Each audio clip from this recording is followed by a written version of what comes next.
In this video, I'll show you how to pull thread out of this bundle, which is also called a skein.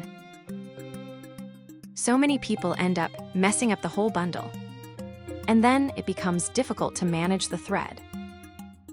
This is not how you remove the thread from the bundle. I'll show you the correct way.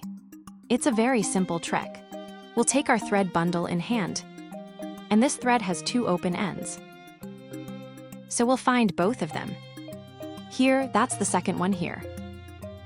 Now pick either one, and try pulling it gently. You have to do it very lightly.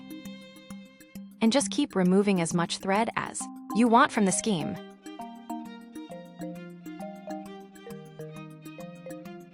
So this is the perfect way of removing the thread. Just make sure to never remove these two labels. Let them stay in place. That way your thread won't get messed up. So removing thread from a bundle is as easy as this.